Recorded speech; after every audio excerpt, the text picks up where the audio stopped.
Bercita-citalah menggapai langit ketujuh, andai pun engkau gagal, setidaknya engkau terdampar di antara bintang-bintang. Saya menuliskan kalimat-kalimat luar biasa di atas sebagai pengantar sebuah tulisan dari seseorang beberapa tahun yang lalu. Saya sangat terkesima dengan tulisan ini. Saya kenal seorang pembantu rumah tangga. Punya 2 anak, yang satu perempuan, yang satu laki-laki. Yang laki-laki kalau ditanya ingin jadi apa kalau sudah besar, jawabnya, satpam. Saya punya kenalan di pojok gang daerah pabrik tekstil. Dia punya anak laki-laki. Kalau ditanya apa cita-citanya, jawabnya, kerja di pabrik. Saya punya kenalan di daerah Kumuh di Jakarta. Dia punya anak laki-laki.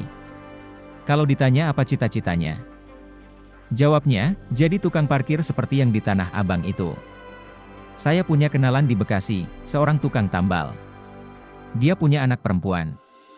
Kalau ditanya apa cita-citanya, jawabnya jadi OB. Dari sekian banyak pertanyaan kepada kenalan-kenalan saya yang kurang beruntung secara ekonomi dan sosial, hanya sedikit yang punya cita-cita tinggi. Kebanyakan bercita-cita seperti orang-orang dekat lingkungan sosialnya. Jawaban-jawaban ini saya rekam dalam benak saya. Tentu ini bukan sebuah penelitian ilmiah. Tapi saya khawatir bahwa sikap fatalis sudah merasuk jauh ke dalam ambang bawah sadar masyarakat ekonomi lemah. Menjadi tukang parkir, satpam, OB dan sebagainya tentu merupakan pekerjaan mulia dan halal. Akan tetapi semestinya seorang anak bercita-cita tinggi. Karena dalam agama, bercita-cita adalah sebuah niat. Namun kemiskinan struktural telah merusak dan merasuk ke dalam ambang bawah sadar. Tidak mungkin menjadi orang, dari mana biayanya, dari mana ongkosnya. Kemiskinan struktural bak sangkar besi. Kemiskinan struktural bak sangkar besi.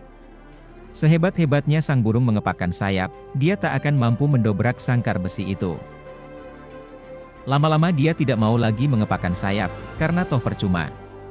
Di luar, sebetulnya ada tangan yang mampu membukakan pintu kebebasan sang burung. Namun tangan-tangan itu tak pernah peduli. Lama-lama sang burung tidak merasa yakin bahwa di luar ada tangan yang bisa membukakan pintu sarang itu. Kemiskinan struktural memang kejam. Dia tidak cuma merampas harta orang miskin akan tetapi juga merampas kesadaran mereka.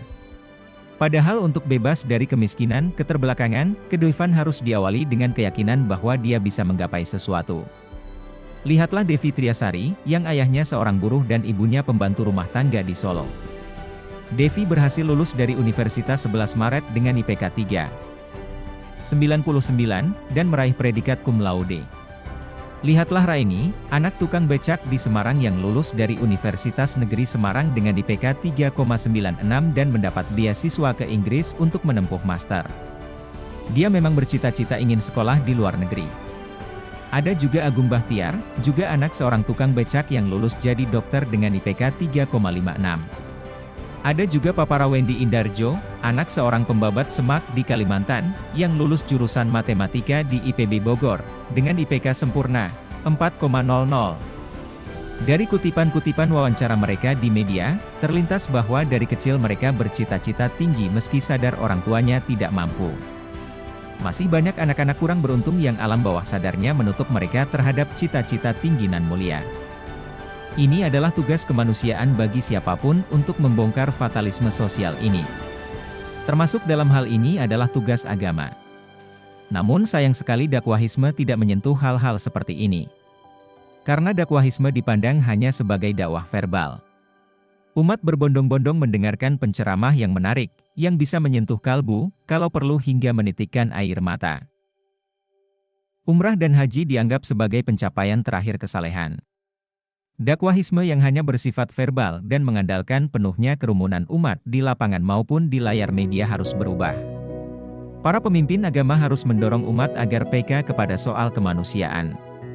Sebab agama mengatakan, jika ada seorang manusia kelaparan di lingkungan mereka, maka mereka ikut berdosa. Jika ada anak-anak yang tidak mampu menggapai pendidikan, sedangkan warga di sekitar itu mampu menyelesaikan persoalan ini, maka warga tersebut memikul dosa sosial. Tahun 2025 hingga 2035, Indonesia akan mengalami bonus demografi. Artinya pada periode itu jumlah tenaga kerja produktif Indonesia akan jauh lebih banyak daripada tenaga non-produktif. Ini artinya anak-anak sekarang akan menjadi tulang punggung negeri ini pada periode 2020 hingga 2035. Kalau anak-anak kita tidak diajak bercita-cita tinggi, maka mereka tidak akan mau menjadi manusia-manusia unggul. Penduduk muda akan jadi bonus kalau memang berkualitas.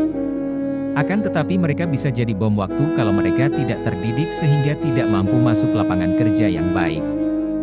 Jepang, Jerman, Amerika, Korea dan lain-lain menjadi maju karena persoalan bonus demografi yang datang hanya sekali dalam sejarah bangsa ini.